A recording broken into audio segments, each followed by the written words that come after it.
Hello, everyone. Well, first of all, I would like to thank Cannabis Hub because of the amazing work they are doing. So, guys, keep going. And let's go with the last roundtable. I'm going to introduce the panelists. First of all, we have Katie. She's been working as an activist since Thailand regulations began in 2017. She's also running a dispensary in Bangkok, and she's working with like 50 cannabis farms. So she has a lot of things to talk about. Also, we have with us, hello, Katie. Also, we have Timo with us. Timo is a Chief Commercial Officer of Cannaviggia. Cannaviggia is a cannabis software in Switzerland. He is 10 years horticulture greenhouse space and general manager of Fluence. She will talk about a lot of things and a lot of interesting things too. And we have Kyle. Kyle is been a cannabis grower for more than 35 years. He won 13 cannabis awards, and he was working for more than 10 years as a journalist in the magazine High Times. Of course, everyone knows about it. And I'm going to introduce myself. I'm Guillermo Fernandez. Soriano Fernandez lawyers firm. We are based in Madrid. We born as a criminal law firm, but now we can say that we are a cannabis consulting. We work with everything about cannabis, cannabis club. We advise CBD companies. So anything you need, guys, here we are. Okay, let's start. First of all, I would like to start with Katie. Okay, I'm very excited about what she has to tell us because, as everyone knows, Thailand has been. Everyone has been talking about Thailand last year. Thailand was in every single talk. So please, Katie, just to start, can you give us like an overview about what's going on in Thailand? Please let us know. Okay, let me just kind of give you like a general lowdown, because I would say I came into this space around the same time that all of the talking started it. So in 2018, 24th of December, that was when the National Legislative Assembly, under our junta government back in that time, kind of came into pass that kratom and cannabis should be removed out of the drug scheduling, and because there are more other benefits from it, which then led into the next year, which is 2019. 19 February, that's when the medical cannabis actually came into pass by them removing and changing a Narcotics Act at that time to allow for medical use and the things that kind of go behind the medical use, like growing and whatnot. But back in that time, it was under government only, or government hospital, or government universities. Then move on to 2020. They did something quite interesting, which was the legalization of the stems, the leaves, the seeds, the roots, the hemp seeds, hemp seed oils, as well as CBD, that is no more than 0.2% THC. That was done because we culturally eat cannabis leaves, it's part of our cooking. Mm-hmm. It's the MSG, the natural MSG that has been known for a long time, and cannabis tea was a thing at that time. So they need to legalize it and removed it from the list so that there can be a whole industry around it. Mm-hmm. Back then, can you believe it? A kilo of fresh cannabis leaves, the stuff that you guys throw away, was going for like 70,000 baht. That was around like, wow, what, $2,000? Wow. No, $200 maybe. Yeah, $200 per kilo. Wet leaves, okay? Fan leaves, like the big ones. So that happened. And then 2021, Thailand legalized hemp production and licensing to grow hemp seeds and hemp flowers in 24th of January. So that opens up for CBD production. But you mean they legalize hemp to produce flower or to produce? Ah, okay.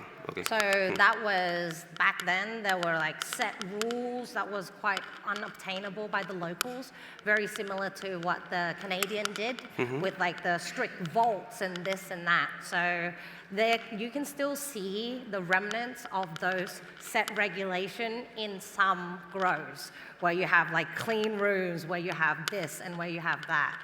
But that eventually leads into 2022. June 9th was the date that cannabis has been removed. The flowers, by the way, the flowers, the plant, has been removed from the, how shall I say? It's been removed from the narcotics list. The things that's still in there is hash, extracts, oils, but the flowers is legal. And right now, we are in the space of not gray area, it's regulated, but not in the way that you guys may be used to, which is you can sell flowers as flowers, not for recreational, because recreational has never been legalized in the first place. You can still go away for like a month, as well as a 30 or 20,000 baht fine if you became a nuisance by using recreationally publicly. But in your own home, it's okay. And right now you can grow as much as you want by just going to a registration process, but you have to be a Thai, by the way, but you can put in like 1 million plants. Like, and that registration in itself doesn't mean that you can sell it, doesn't mean that you can kind of give it away. You can use it in your own home, but if you want to sell it, then you need to have a license, because currently, when it's being removed from the scheduling, it then move on to the control herb, where that now equals to licenses if you want to buy it to sell, and licenses if you want to sell.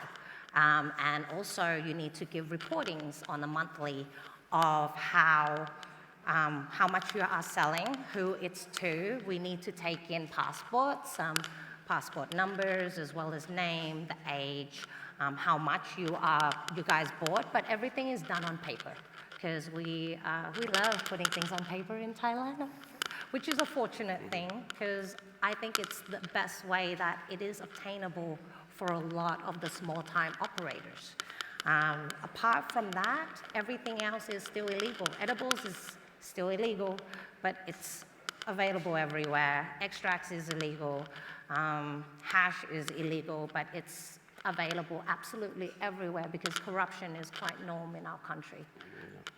Okay, nice. We will talk about you see the future later, but this is amazing what's going on in Thailand. I think no one in this room could expect 2 years ago what's going on now, so keep pushing. Okay, Timo, how is everything going in Switzerland? Let us know, because it's an exciting market too. Yes, first of all, thank you for having me here. It's a big pleasure to be on this international panel here. Yeah, talking about Switzerland, yes, Switzerland since 1 year has recreational cannabis in a pilot project. I know it sounds familiar, we hear it in Germany as well. So I think it's always great to look to Switzerland because they are already running, and how it's done there, so different regions opted for doing pilot projects. There, people of this area can become a person who can get recreational cannabis legally. The different regions organized it in different ways. At some places you can get it in a pharmacy, which is interesting, right? You go in a pharmacy and get recreational cannabis. Others have also social clubs, and even others have dispensaries. So the first legal dispensaries in Europe. And this whole project is very interesting because the society wanted to do it. and want to do it for 5 years to get research results. So everything is accompanied with field research, so then that the society in Switzerland can be educated about how much has been used, is there any addiction, is there any tendency for other drugs, and so on.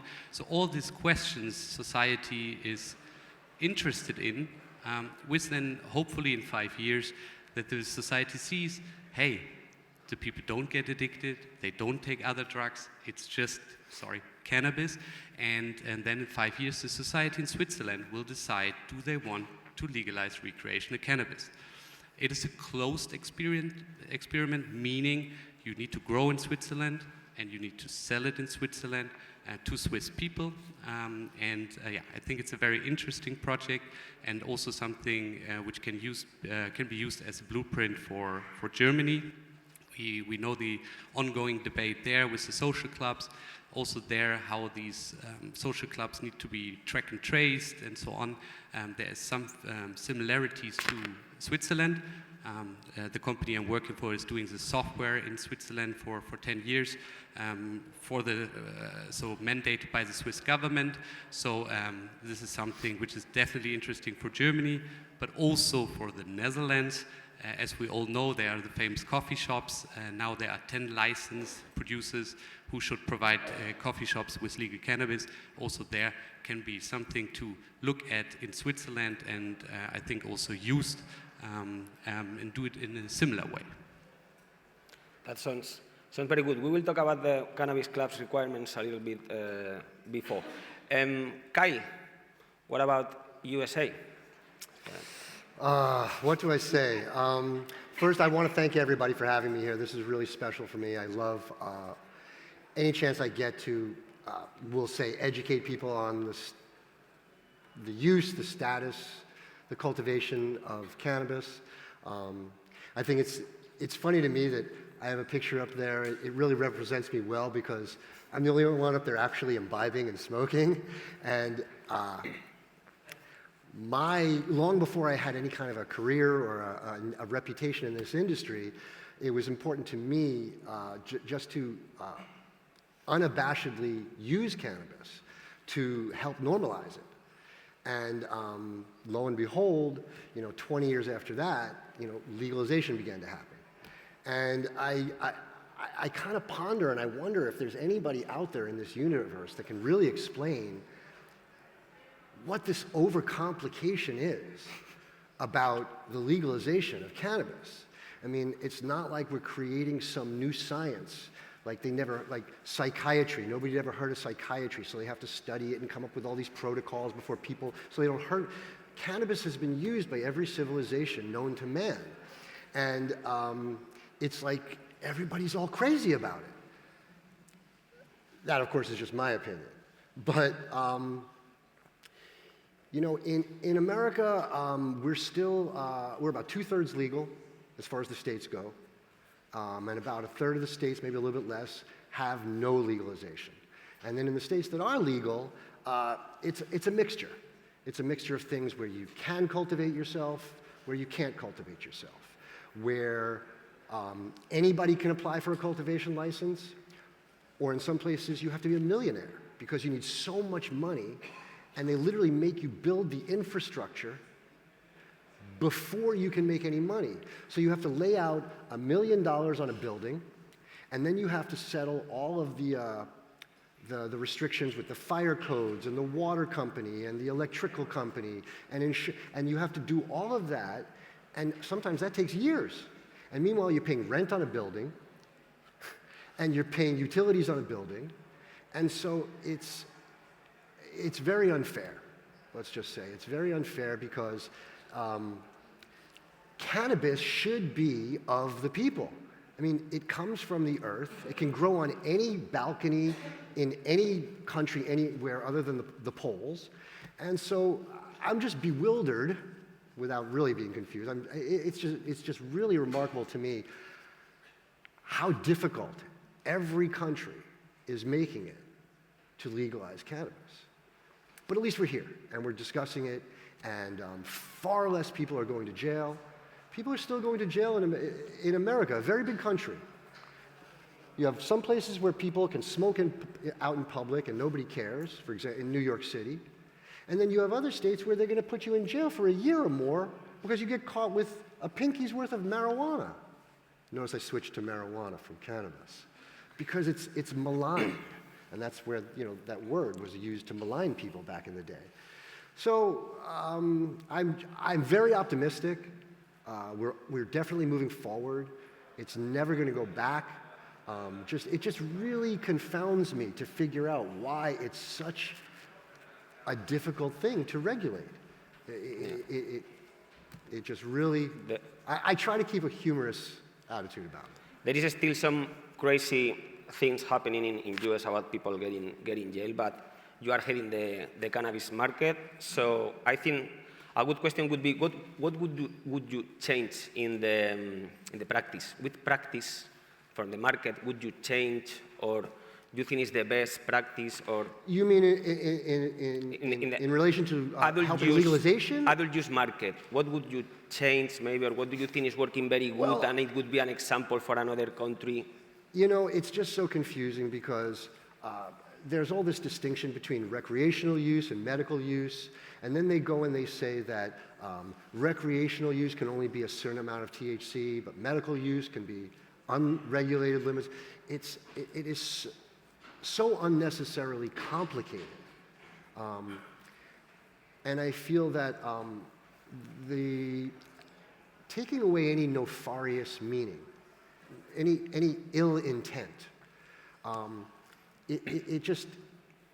the people who are responsible for making the regulations and who are responsible for leading this thing are not using all the evidence that we have in history about it being safe and non-addicting, and they're acting like this is something new, and we have to discover it as we go along.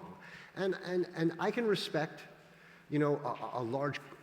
a government feeling like they need to take a long time to, but legalization in America happened in 2008, and now we're almost 20 years later, and we're still fighting over it. So I just hope that other countries, 20 years after they decide to form some form of legalization, they're still not fighting over it. It's not as complicated as we make it out to be. Children under 18 shouldn't be able to buy or use cannabis. Service engineers, people who fly airplanes or drive school buses should not be able to use cannabis. There's a few restrictions, but other than that, I don't understand why it is so difficult to regulate a fairly innocuous substance, other than the fact that it helps put people in a better mood. That's good. Okay, yeah. That's very good.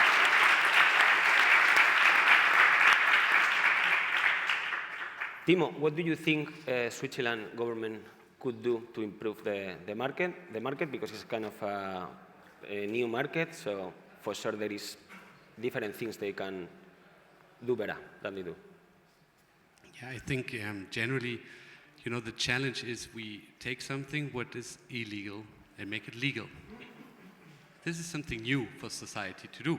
It's difficult because I grew up in Bavaria, in Germany. It's super ultra conservative in regards to cannabis.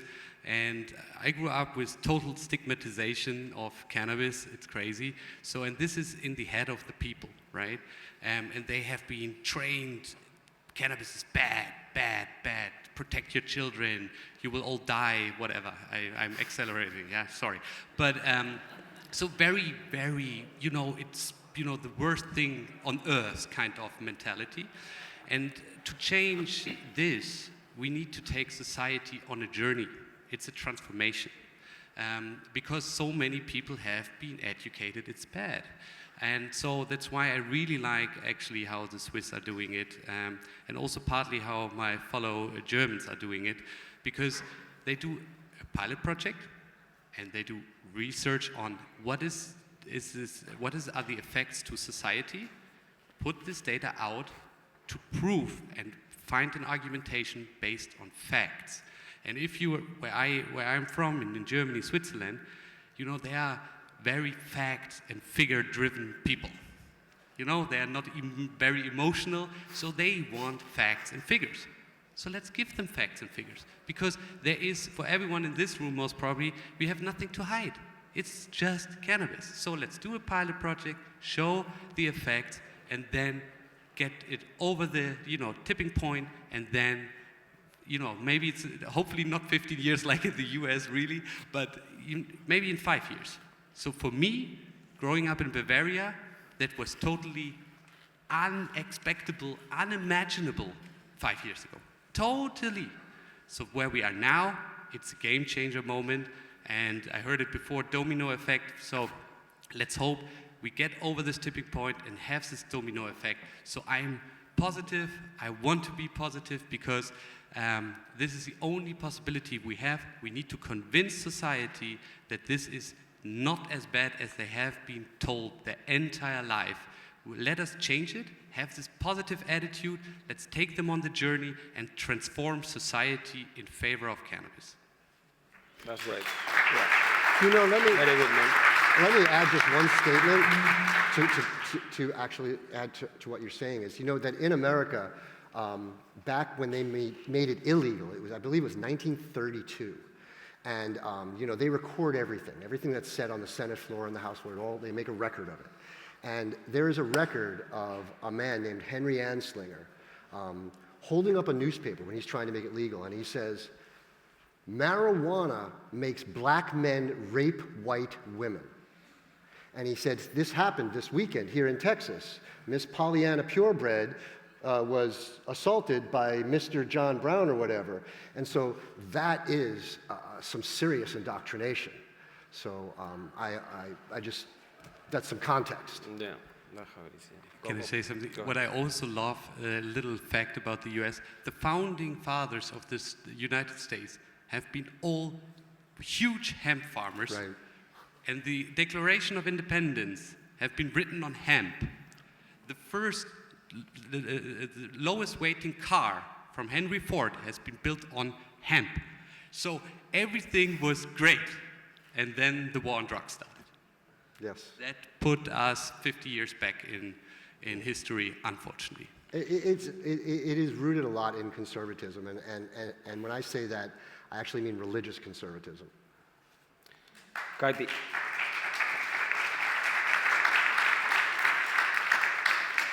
Kaiti, I would like to know also what would you change in the Thailand regulation, but also I'm being curious, I would like to know if you guys are allowed to smoke in any, like the cannabis clubs we have in Spain. Is in Thailand, you guys have any place you are allowed to smoke with other people?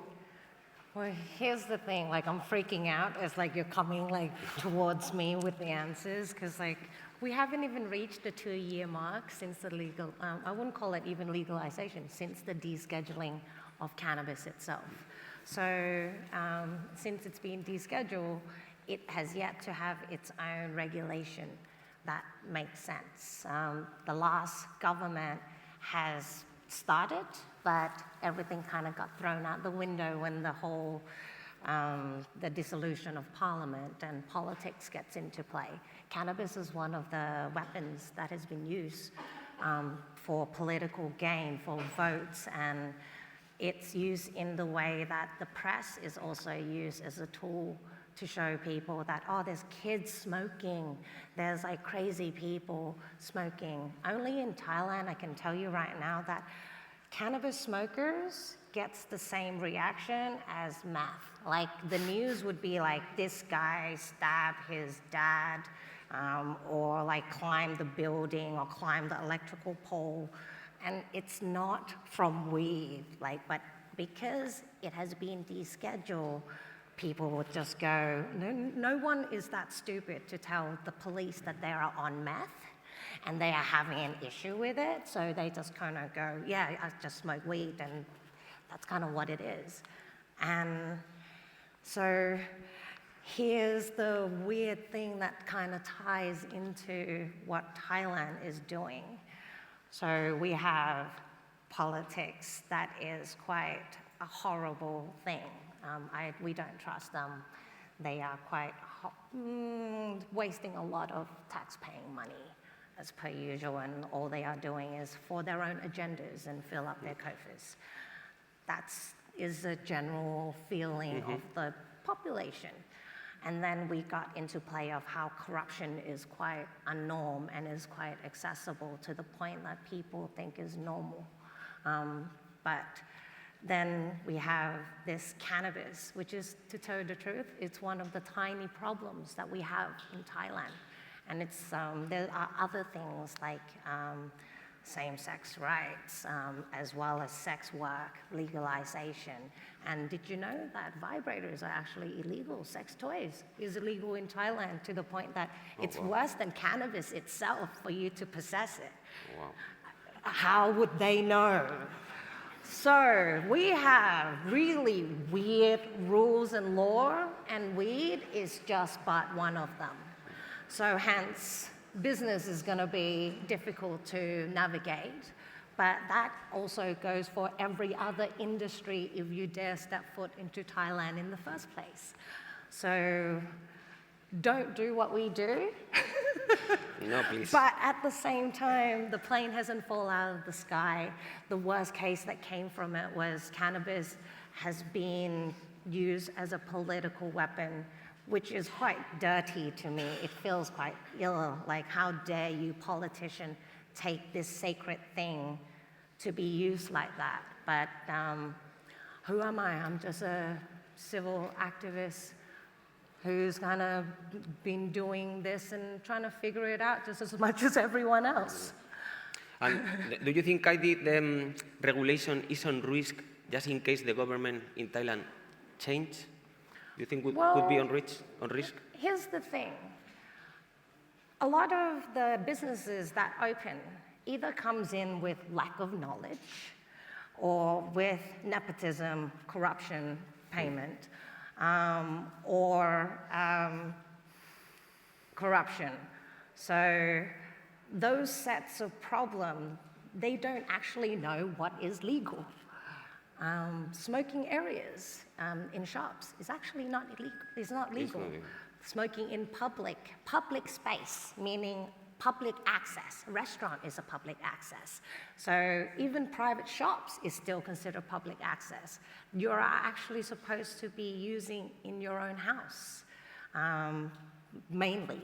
So that's kind of where corruption comes into play, because there's smoke place everywhere. A lot of the big brands here are over there doing all of those things that I've said is actually illegal. So how do we deal with that? Well, here's a little bit of a tip. So in America, you know, even in the early days, I'm talking, you know, Prop 215 had just passed. I know certain people that used the guise that it's an ancient herbal remedy. And if you look in ancient Chinese texts, you can find prescriptions for preparations using cannabis. And so therefore, rather than it being the hippy-dippy thing that everybody just loves to do, it becomes my medicine. And I say that a little bit tongue-in-cheek, but perfectly honestly, I've called marijuana, cannabis, my medicine since the day I quit using cocaine in my teen years and started growing marijuana, because I knew that coke was no good for me, and as soon as I used it, I knew that marijuana was. And so what I'm kind of suggesting in a roundabout way is that the way that we kind of broke down the walls in America was by calling it medicine, and having pharmacopoeia accept it as medicine through trial. And therefore, all the people on the corner are just simply medicating. And is it 100% accepted? Was it the 100% route to legalization? No. But I'm just saying that was the guise that people used early on to say, there's already literature. It's thousands of years old. People don't die from this. They are actually alleviated by this. And so that's my advice. And what about, Kyle, federal? Say? What about federal adult use regulation? What about federal? When it will happen in US? Is that what he said? Federal. Yeah, federal. So adult use regulation. Do you think do you think you guys have any chance after the elections in November? Do you think something can change or doesn't matter? Who the hell knows what's going to happen with the election? Okay? Good question, good answer. Thank you. So clearly, so clear. Timo, please, can you tell us how is how the law works in Switzerland about how many plants can you grow at home, if you are allowed or not? What is the possession? You can smoke on public. If the police catch you smoking on the street, maybe you get a ticket. How is the situation about growing in a private place and possession in a public place? Okay, so first of all, the nice thing a little bit about Switzerland, when I was younger, they had, back then you could travel to Switzerland and buy Duftsäckli, this like little sacks, bags, where there was flour in, but which you had just for, aromatic purposes at your home. Everyone cut it off and smoked it. We know in Spain.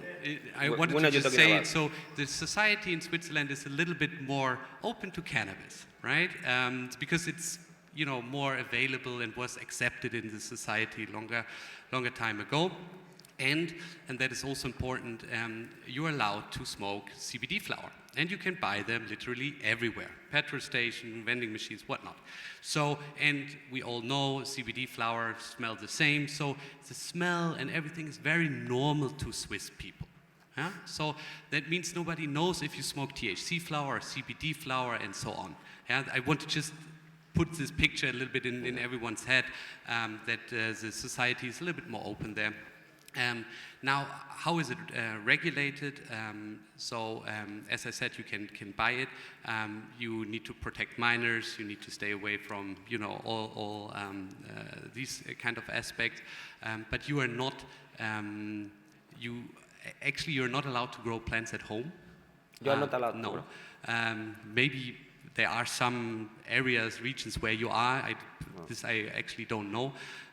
But it's all coming from producers in Switzerland, which is then sold through the different point of sale, and then you can get it there. And then there are no social clubs in the most of the regions where you can smoke in society. It's all for, buy the product and then smoke at home. But at the end, no one knows if you smoke CBD flower or THC flower. No one cares. It's accepted. And I'm being curious, what is the requirements to become a member in a Switzerland Cannabis Club? You need to be part of the municipality area where this pilot project is going. You need to be there located, and most probably you need to be there like a half a year registered under this address in this area, and then you can participate. Mm-hmm. You need to be over 18 years, of course, luckily, and you're good to go. How many cannabis clubs? I don't know. But there is more than 100, less than 50, just... So I think there's like right now over 60 different point of sale, which could be pharmacies or dispensaries or social clubs, and more pilot regions are getting activated. Right now it's 6, if I'm not mistaken, and 5 are very close to come next.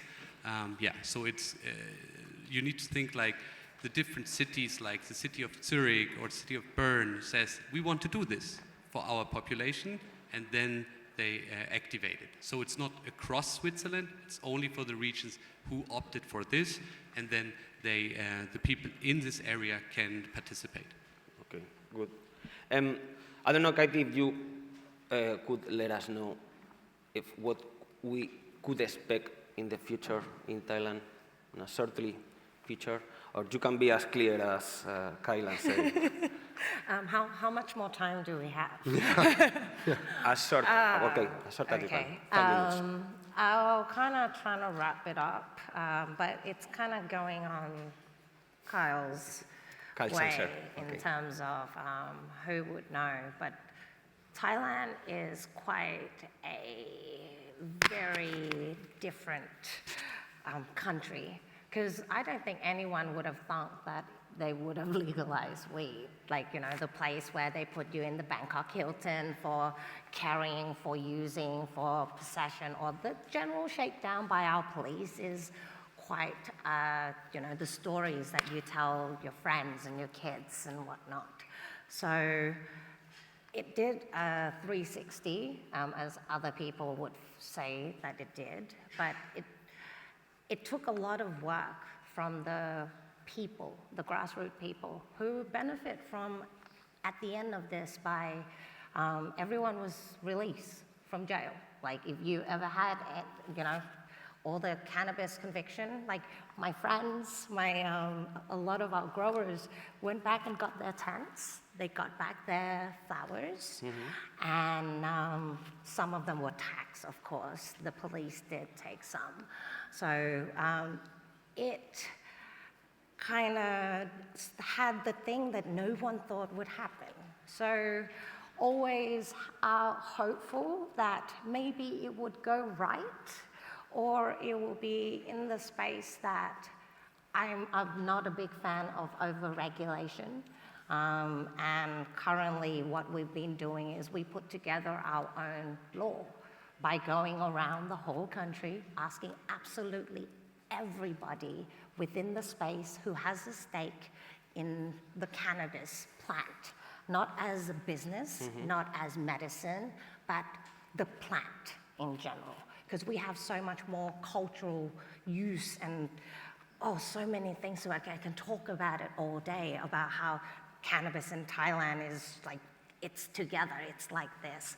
But that's kind of where we hope that law comes into allows us to be able to just be in the room where the final draft will be done, where it's not just the government's voice wanting to regulate this, by at least push in the things that they are looking to suppress, which is growing and using in the household by adults. And hopefully it goes my way, but at the same time, I always plan for the other way. But currently, in terms of what I do in the dispensary is over-comply with the existing rules already. And pretty much Thailand will enforce the current set rules that exist. There's still another set of things that I can go into, but if you are under compliance, you should be able to operate, because I'm still operating. They haven't stopped any license giving and all of those other things that everyone has been scared of. And at the end of the day, our licenses, there's 15,000 right now. Wow. I don't think it will grow. I think this is kind of the level that we're okay with, because half of those are farms, while the other halves are shops. And a lot of the shops can be 1 or 2 people operation. And they may even have a farm that, how that dream that I think people used to have, like I'll grow a couple of tents or a room to supply my own little shop where I can then share grow my plants with other people.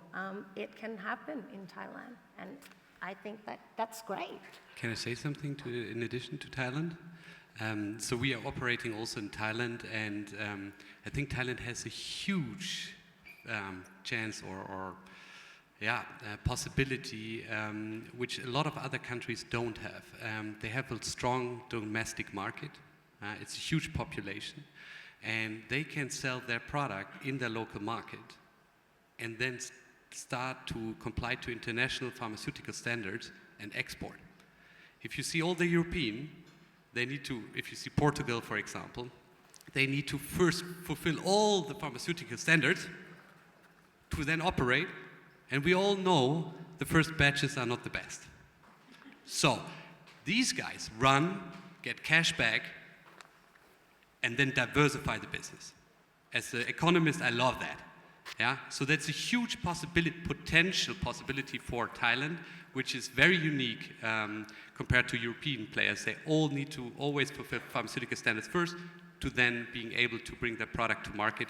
That's, if the Thai government sees this, there's a huge economic interest for the Thai society, and fingers crossed that it doesn't go the wrong direction but in the right direction, and then Thailand could be put on the map of international cannabis production for sure.